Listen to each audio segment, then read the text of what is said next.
साथियों नमस्कार, बहुत बहुत स्वागत है आपका एक नए वीडियो में। खुदरंग देखना शुरू कर चुके हैं आप और मेरा नाम प्रशांत है। साथियों, आप सभी को पता है कि बहुजन समाज पार्टी उत्तर प्रदेश की 10 विधानसभा सीटों पर उपचुनाव लड़ने की तैयारी शुरू कर चुकी है और इन तैयारियों को देखते हुए लगातार बैठकें की जा रही हैं। समीक्षा बैठकों की अगर बात करें तो बहुजन समाज पार्टी पश्चिमी उत्तर प्रदेश में कहा जा रहा है लगभग सभी जिलों में अपनी नई कार्यकारिणी को लेकर के उसका प्लान तैयार है और कुछ जिलों में उसने नई कार्यकारिणी का गठन कर दिया है, ऐलान कर दिया है। उपचुनाव की साथियों जो 4 विधानसभा की सीटें हैं वो हार्डकोर पश्चिमी उत्तर प्रदेश में हैं। मुरादाबाद की कुंदरकी सीट है, गाजियाबाद की सदर सीट है, इसके अलावा अगर आप देखें तो मुजफ्फरनगर की मीरापुर सीट है। तो 4 कुल मिलाकर के जो सीटें हैं वो पश्चिमी उत्तर प्रदेश से आती हैं।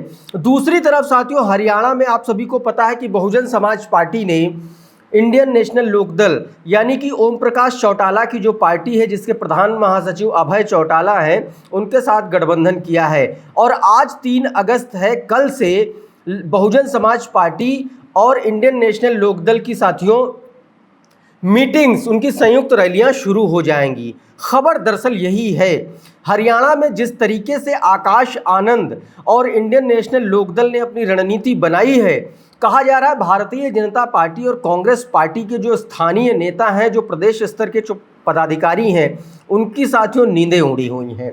घोषणा पत्र को लेकर के जिस तरीके की स्ट्रेटजी अपनाई बहुजन समाज पार्टी ने वहाँ पर इंडियन नेशनल लोकदल ने, उसके बाद से लगातार कांग्रेस पार्टी के भीतर और भारतीय जनता पार्टी के भीतर उसको लेकर के चर्चाएं शुरू हैं।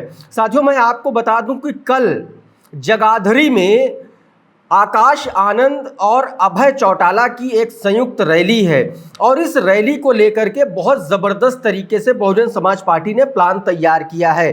दोस्तों मैं आपको बता दूं कि बहुजन समाज पार्टी और इंडियन नेशनल लोकदल का ये वो कॉम्बिनेशन है जहां पर जाट और दलितों का एक कॉम्बिनेशन बनाता है, ख़ास तौर पर हरियाणा में।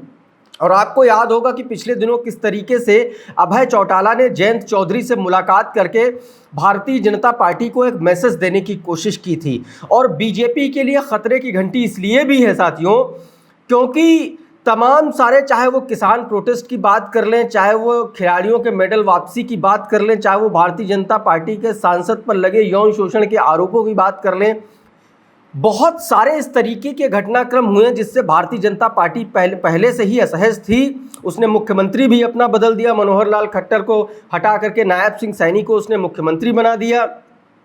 लेकिन अब यह कहा जा रहा है उसके तमाम सारे इन हथकंडों पर बहुजन समाज पार्टी और इंडियन नेशनल लोकदल के इस गठबंधन ने पानी फेर दिया है। साथियों ठीक ठाक प्रतिशत जो है वो दलित कम्युनिटी का भी आता है और जाट और दलित कम्युनिटी का हरियाणा में जब गठजोड़ हुआ है तब बीजेपी और कांग्रेस पार्टी के लिए बड़ी दिक्कत का सामना करना पड़ा है। और इस बार तो आम आदमी पार्टी भी मैदान में है और जननायक जनता पार्टी, जो एक तरीके से कहें कि इंडियन नेशनल लोकदल और जेजेपी दोनों एक दूसरे भाई भाई कह सकते हैं क्योंकि दोनों ही भाई भाई हैं, अलग अलग पार्टी बनाई थी और वो भी अब भारतीय जनता पार्टी से अलग हो चुके हैं दुष्यंत चौटाला।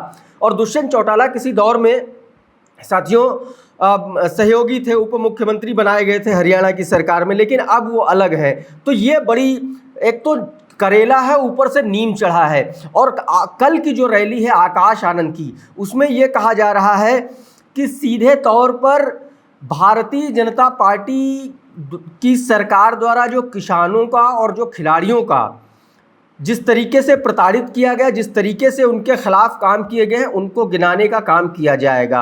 और ये रैली साथियों कल सुबह 10 बजे होनी है। और अब आते हैं साथियों उत्तर प्रदेश की 10 सीटों पर उपचुनाव को लेकर के। प्रधानमंत्री नरेंद्र मोदी की क्षेत्र में बहुजन समाज पार्टी की सेना ने, बहुजन समाज पार्टी के कार्यकर्ताओं ने कल हल्ला बोल किया है। उत्तर प्रदेश के जो प्रदेश अध्यक्ष हैं विश्वनाथ पाल ने एक बहुत अहम बैठक ली है वाराणसी में उन्होंने।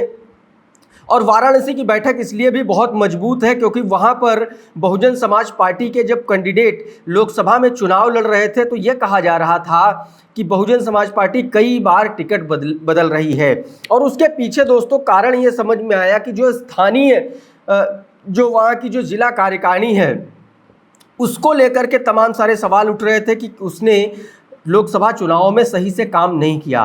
तो उस पर अब एक बहुत बड़ा रिफॉर्म करने की तैयारी है, बदलाव होने की तैयारी है, ख़ास तौर पर वाराणसी में, क्योंकि प्रधानमंत्री नरेंद्र मोदी का ये इलाका है और यहाँ से बहुजन समाज पार्टी खुद को मजबूत करने की कोशिश कर रही है। दूसरी तरफ फूलपुर एक ऐसी सीट है साथियों जहाँ पर बहुजन समाज पार्टी का ठीक ठाक जनाधार है और फूलपुर से कहा जा रहा है कि मजबूत कैंडिडेट लगभग बहुजन समाज पार्टी को मिल गया है। ये वही फूलपुर सीट है जहां पर लोकसभा चुनाव में सबसे ज़्यादा वोट साथियों, करीब 37 हज़ार के आसपास वोट बहुजन समाज पार्टी को शायद मिले थे, कहा ऐसा जा रहा है। तो ये कहा जा रहा है कि यहाँ से समाजवादी पार्टी के लिए और भारतीय जनता पार्टी के लिए, दोनों के लिए एक बहुत ज़बरदस्त तरीके से समस्या पैदा हो गई है, क्योंकि यहाँ पर पटेल बाहुल्य वोटर है और पटेल और दलित अगर मिला दे तो एक बहुत अच्छा कॉम्बिनेशन मिलता है। ऐसे में बहुजन समाज पार्टी यहाँ पर जो अपना कैंडिडेट फाइनल करेगी, वो ये कहा जा रहा है कि भारतीय जनता पार्टी और समाजवादी पार्टी से तो अमरनाथ मौर्य को कहा जा रहा है उतारा जाएगा और बीजेपी का जैसे कैंडिडेट फाइनल होगा वैसे ही उसके बाद बहुजन समाज पार्टी अपने कैंडिडेट के नाम का ऐलान कर देगी। इसके अलावा इस बीच तमाम सारे ज़िलों में जिला कार्यकारिणियों का ऐलान हुआ है। आज दोपहर का लाइव ज़रूर देखिएगा, उसमें मैं एक बहुत डिटेल्ड रिपोर्ट लेकर के आने वाला हूँ चुनाव को लेकर के बहुजन समाज पार्टी के नज़रिए से। बहुत इंपॉर्टेंट होने वाला है वीडियो। अभी के इस वीडियो में फ़िलहाल इतना ही। हमारा ये वीडियो आपको कैसा लगा हमें कमेंट करके ज़रूर बताइए, कमेंट ज़रूर लिखिए। अगर अच्छा लगा तो इस वीडियो को लाइक करिए, इसको शेयर कर दीजिए। अगर आप हमारे चैनल पर पहली बार आए हैं तो हमारे चैनल को सब्सक्राइब कर लीजिए, बेल आइकन दबा दीजिए ताकि इस तरीके के तमाम सारे वीडियोज़ आपको सबसे पहले मिलें। बहुत बहुत शुक्रिया, बहुत बहुत धन्यवाद। जुड़े रहिए खुदरंग के साथ।